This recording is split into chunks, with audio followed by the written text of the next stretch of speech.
On va vous présenter aujourd'hui le polyfil. Le polyfil, c'est les premiers enregistreurs qui étaient à fil, comme son nom l'indique, et non pas à bande magnétique. Donc un fil se présente sous cette forme-là, vraiment, vous voyez par rapport à mes doigts, c'est vraiment tout petit. Et là-dessus, sur ce fil, est enregistré de l'audio. C'est des années 1900-1930, à peu près, sur lequel, bien sûr, Tesla était là derrière et a mis en place ce système. Ce produit est fonctionnel, je vais vous le faire marcher, comme ça vous allez entendre de votre propre oreilles ce que ça sort. Alors, bien sûr, à l'époque, dans les années 1900, cet appareil ne fonctionne qu'en 110 volts. L'électricité en France était en 110 volts quand ils sont arrivés. Ça se caractérise par des bobines de ce type.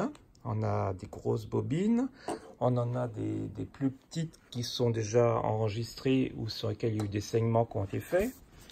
On a des bobines toutes neuves, comme celle-ci également, qui n'a pas été enregistrée. Et quand on fait les transferts, si vous avez des bobines à fil, on a fait un adaptateur direct sur la prise micro, sur lequel ça ne passe pas pour le haut-parleur. Donc vous n'avez aucune déformation dans ce que vous allez entendre. J'ai les doigts qui passent devant la caméra, mais c'est pas grave. Je prépare l'ensemble parce qu'il me faut mes deux mains et je vous montre maintenant la suite. Chose importante également, c'est quand le fil casse, comment on fait? Bien, on fait un nœud, tout simplement. Donc là, on peut voir justement un nœud qui a été fait. On le voit difficilement. Je n'ai pas les bonnes teintes sur bonne teinte. Hop, je suis trop près. Voilà. Là, on a un nœud de raccord quand le fil a cassé pour avoir une continuité, bien entendu, dans le son.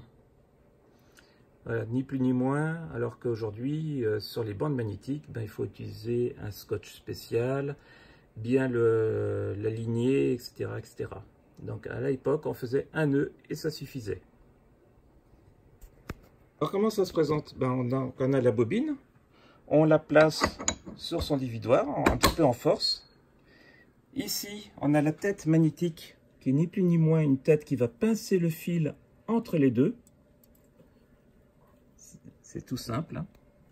Et là, on a la bobine de réception sur laquelle il faut les deux mains pour pouvoir attacher le fil dessus. Voilà, maintenant que le fil est attaché, il est bien mis en place. À noter que c'est un petit peu plus gros quand même qu'un cheveu, le fil. C'est vraiment très fin. On met en route l'appareil que j'ai branché bien entendu avant avec un transformateur en 110 volts. Là, vous voyez le ciseau qui permet, quand on fait le nœud, de couper le trot du nœud. La mise en route, tout simplement, on met en tonne.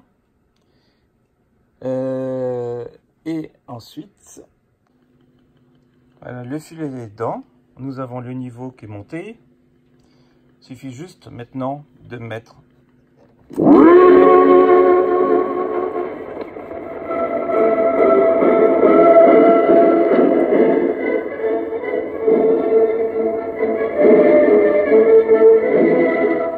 mai 1945.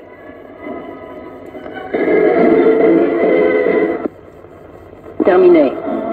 Dans le monde, la victoire se fête.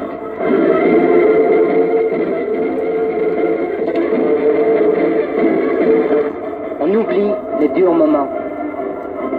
Seuls, certains se souviennent, car ils ont tout perdu, même leur pays, les Juifs.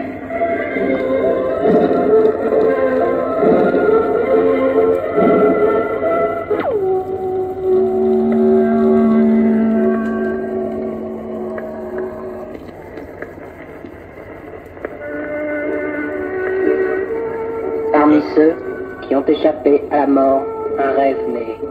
Voilà, certainement un truc de radiodiffusion qui était enregistré, ou une bande peut-être originale même, on ne sait pas. La Palestine, et vivre là.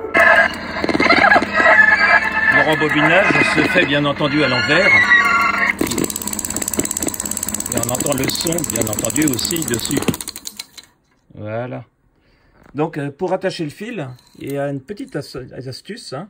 C'est une sorte de plastique sur lequel on fait un nœud au fil. Et on le serre comme ça. Et il vient se serrer de lui-même avec en appuyant dessus.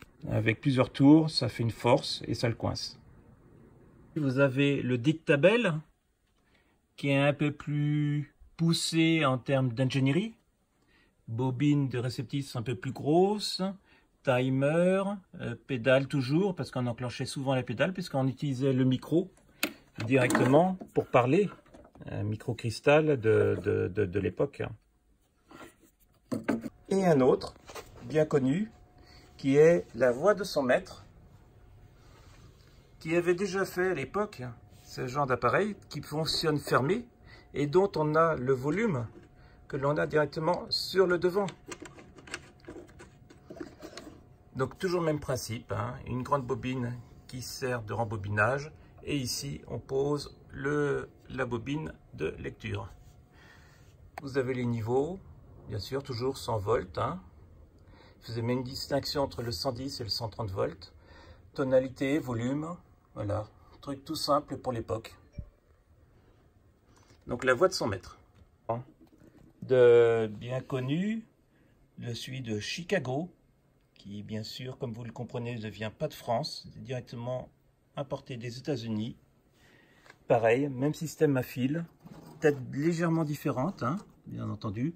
Et là, avec une accroche aussi beaucoup plus facile qui se fait sur le dessus et non pas par l'intérieur. Donc le Chicago, lecteur à fil.